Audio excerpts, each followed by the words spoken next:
Hello, this is Sandy. Hello, friends.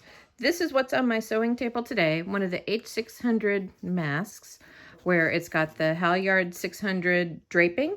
It's used for cardiac surgeries, but they've determined that they can use it in place of the N95 mask. So what we're doing is it's all pleated. What do I need for that? We need a couple of straps that are 36 inches long, 2 inches wide. And then we need some of this halyard fabric. It's shiny on the outside. And if you open it up, there's a matte finish. It looks slightly different. Let's see, that's going to be the easiest way to tell. If I move it in the light, you can kind of see that there's a shiny side. So when you go to sew it, put it right sides together. If it doesn't come apart, you can add a little bit of heat, like a hair dryer to it to separate them. But don't fuss with it. If it doesn't come apart, don't worry about it. Just stitch the edges and flip it over for your seam allowances. So I'm going to take this.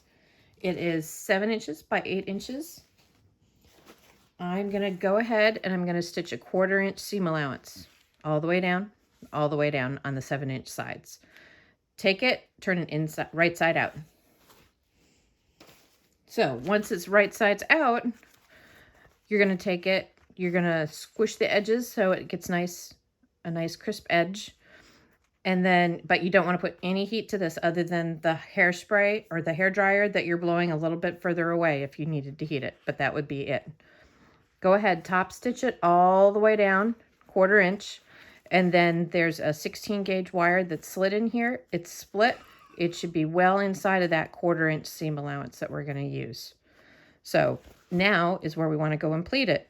But we got to pin it. We need clips. We need some rulers. We can eyeball this. But what if we had a thingamajig that made it easier? So that is when my friend offered to help me out. So I had this wonderful little prototype, and then she offered to make me this fancy one over here. My friend's from Covenant Hospice, so I sew for them. And I also sew for one other hospital, so it's a passion project. What do I need to make this? What we're gonna do, let me show you how I use it. I take the fabric, the blue side is the outside. I'm gonna put it face down. I like it because I can capture that wire and I know exactly where it is. I'm gonna flip one side down. I'm gonna flip it right back up. Flip it right, kind of crimp the edge, make sure it's nice and straight. Fold it right back down. And then fold this one down and up, down. Try and keep this edge right straight as well as you can. Do it on both sides. Up, down, and then this comes down and it holds it all nice and tight. And this should be about 4 inches right here and right here. So the pleats are a little bit off. You need 3 pleats. And this may be a little bit puckered, but that's kind of the wire. But when you stitch, you're going to stitch it 1/8 of an inch away from the edge. And then you wind up with this. Remember, on surgical masks, the pleats go down. When you're looking to put it in, it looks like there's pleats that'll catch stuff when you're breathing in it. That's okay. That's good. But pleats go down if you're looking at somebody. So how do we make this jig that makes our life a whole lot easier? And all you have to do is just add the straps. You need a couple pieces. You need a chopping mat. I picked this up from the local dollar store. You can pick up it from any dollar store, any grocery store. You also need some duct tape. You need a Sharpie to label all these parts. You need an Exacto knife. This one, I use this way. Ta-da! Exacto blade. Works well. So then what we're going to do is we've got some measurements that we need to do. We'll use this in just a second. We'll use that in just a second. We'll have to cut them apart. These are the pieces that you're going to need to cut. There's a main piece, and I'll put measurements on my little website there. So this is a 4x4 square. This is piece A. It's 2.5 inches wide. All of these are 4 inches wide. This B is 2 inches, C is 1 1/4 inches. You could cut 1 1/8 inches, but for cutting purposes, this should work. Piece D is 2 inches, piece E is 2 5/8, F is 3 1/2, G is 4 inches wide. So these two are both the same, and then D and B are the same. Those are all the pieces. You need to cut them all apart. When I went to cut them apart, my cutting mat packet has 2 in it. It took about 4 swipes with the Exacto blade in order to separate the 2 pieces of plastic. I cut 2 strips of 4 inches wide, and then I was left with a 3 inch. I can use it to make another one, so I can pass it to another sewing friend. Now, when you finish up, this is what the fabric looks like all by itself. When you finish up, you're going to have some rounded corners. Like here, it's not straight all the way across.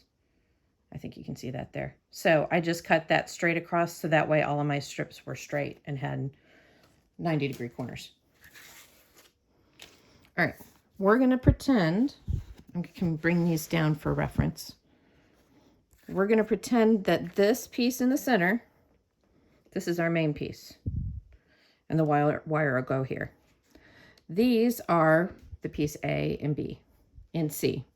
I want you to lay those out right next to each other, all with an even edge. And then, since the duct tape is 2 inches wide, I want you to put 1 inch on the plastic and 1 inch on your cutting mat. So this is a great time, if your mat is dirty, this is a great time to do it. So put it all the way down, and then I want you to take your Exacto knife and then cut them apart. And then, ta-da, and pull them apart.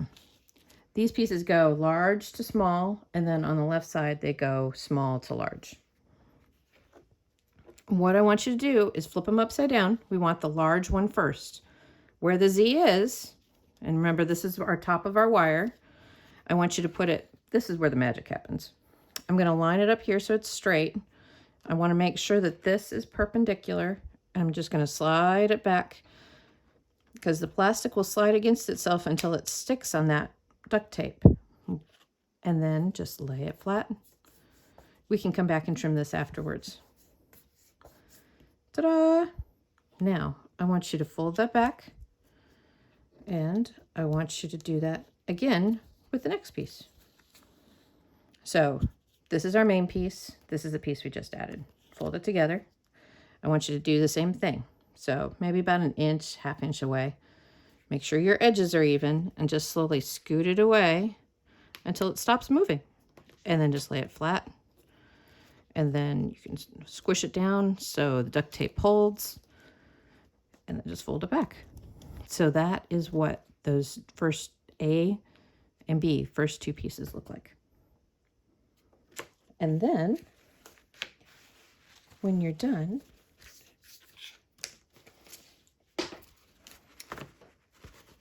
you'll have it. So you just lay it back in. It'll all lay in nice and flat. You can just take your Exacto blade, just go slow and make it all even, nice and straight. And you should just have the plastic to separate. And that's how you use the thingamajig. It's a thing that makes the life work easier.